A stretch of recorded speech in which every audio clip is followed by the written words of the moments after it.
I'm happy to restart the session again with the fate of China fir. So please. Hello, everyone. My name is Congcong Ren. Today's speech, I would like to explore various cultivation and application technologies of Chinese fir, a forest species, from the perspective of the methodology of multi-species ethnography. Classic ethnography focuses on human groups. We see species as external environment, and the technology is developed to deal with it. Also reflect humans' cultural and historical aspects as internal environment. What if we try to describe the history of a certain species to see how its natural essence influences its fate? China fir is a major tree species for timber in China, and it has a wide natural distribution and cultivated areas, mainly in the region south of Yangtze River. China fir grow fast, have straight green, lightweight, and high economic value. It is the most important cultivated commodity tree species in the southern regions until today. Research shows that the genus of fir originated in the late Jurassic period in the East and West Pacific regions. After a long period of evolution in response to climate and geographic environments, China fir went extinct in most areas in the world, surviving only in remnants in South China and Vietnam. We could say during this long period of time, Chinese fir had history without human involvement. In the Neolithic era, the ancient Yue people who lived in southern China began to use fire, which had a significant impact on the fate of Chinese fir. One biological characteristic of China fir is that they are difficult to naturally regenerate through seeds and can only be renewed by wildfires. Ancient humans discovered this fact, and after learning to use fire, domesticated Chinese fir. On the one hand, Chinese fir were artificially renewed through controlled burning. On the other hand, after burning the land, humans obtained planting sites before the new Chinese fir forest became dense. And after the forest matured, they could be cut down for use. In the deep history of earliest states, James Scott provides numerous examples of use of fire-based technologies and the domestication of species, primarily greens, during the Neolithic period on the margins. He also suggests that advancing the upper time limit of the Anthropocene to the beginning of fire use. Since entering the imperial society, the production, transportation, and application technologies related to Chinese fir trees have become socialized and more complex. Meng Yiheng's book, Fir and the Empire, examines the process of incorporating Chinese fir production from local economy into imperial management from a taxation perspective. It points out that the wood crisis during the Northern Song Dynasty and the migration of Han people to the south during the Southern Song Dynasty were significant turning points for the empire to incorporate Chinese fir into the tax system. He also emphasized the continuity of Chinese fir economy in local areas during the Song, Yuan, Ming, and the Qing dynasties. From a certain perspective, we can even say that since the strong intervention of the empire machinery since the 10th century, the technology system to use forest as a material has acquired some characteristics of modern technology from the perspective of Heidegger's critique. Natural resources are viewed as a standing reserve, and the empire machinery's technology is like inframing. The empire draws on the forest resources to the south through a network of waterways, like canals, which sometimes reaches an unbridled and wasteful level. In the early 15th century, the mid to late 16th century, and the late 17th century, there were 3 large-scale royal timber procurement and transportation campaigns. These illustrations come from an ancient text from the 16th century, written by a local official to the Ming Jiajing Emperor. Like a documentary, the illustrations here describe the hardships and dangers of collecting large timbers. This local official hoped to move the emperor to reduce his demand for large timbers. The book mentions a folk saying, 100 people go into the mountains to cut trees, only 50 will come out. The royal family had been seeking more precious timber like Phoebe Nanmu, but the Chinese fir is more like for ordinary people's use.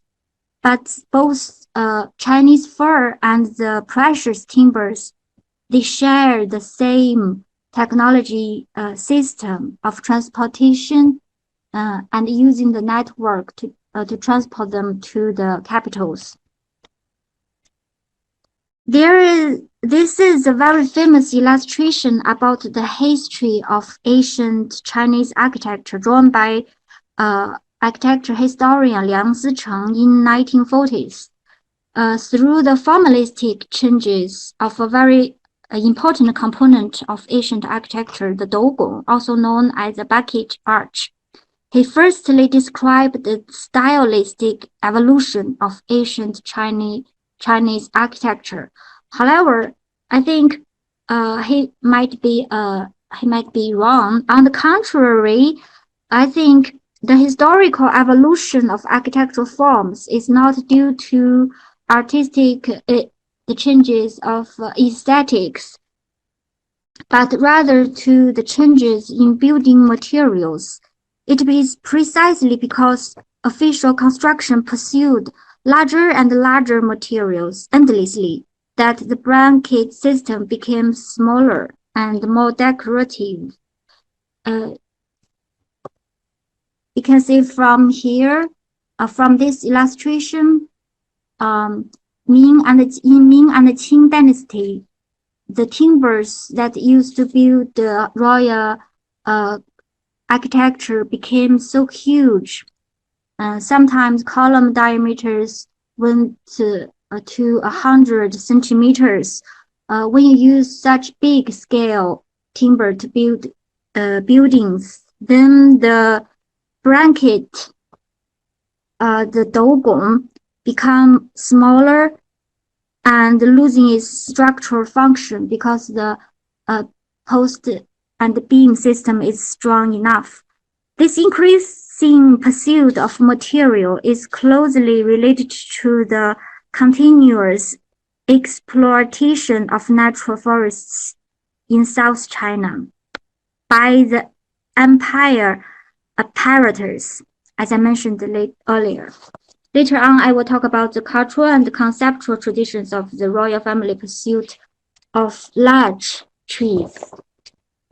Now let's jump to modern day China. Since the founding of the People's Republic of China, the ancient forestry economy has experienced great turmoil, and the fate of Chinese fir has fluctuated significantly. Some notable events, including during the Great Leap Forward, when a large number of Chinese fir were cut down to support steel production by burning to charcoals. And during the period of 3 years of natural disasters, the need for agricultural cultivation led to a further deforestation. It was not until the 1980s that most part of southern China launched the Forestry 3 determinations work to stabilize forest tenure, demarcate self-retained mountains, and establish the forest production responsibility system. The ownership of forest land is now divided into self-retained mountains, collective forests, and state-owned forests.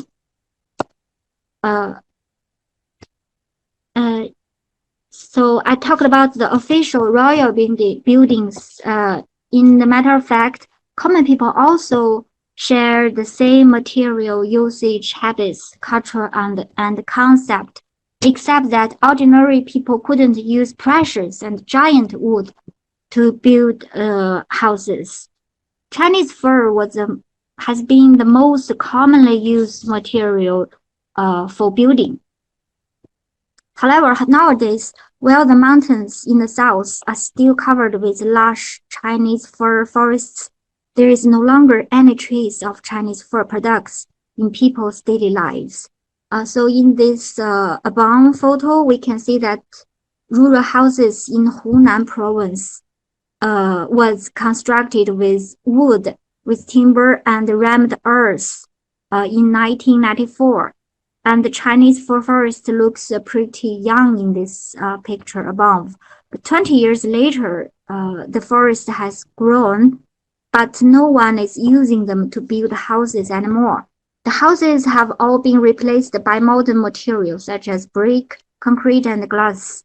Chinese fir is still harvested according to its growth rhythm, but it is now sent directly to nearby factories and processed into this industrialized 2x4-inch North American standard-sized lumber. And it is being loaded into containers and shipped to large supermarkets in North America. These pictures were taken by me in Fujian, in the wood factory in Fujian province. So these timbers was sent directly into global industrial network. Today, we can still witness an inherited tradition of building houses with Chinese fir in some remote mountain villages. In 2018, I wrote a paper on the technology of building houses in Guizhou province. And there are many, in local knowledge, there are many sayings about Chinese fir, such as 18 fir, which means planting a fir tree after giving birth to a child, so that when the child turns 18 and needs a new house, the trees are just grown up enough and ready to use. Another saying is 30 fir, which means planting a tree when the person is about 30 years old, and when he or she dies, the tree has grown big enough to make their coffins. The growth rhythm of Chinese fir matches the rhythm of human life.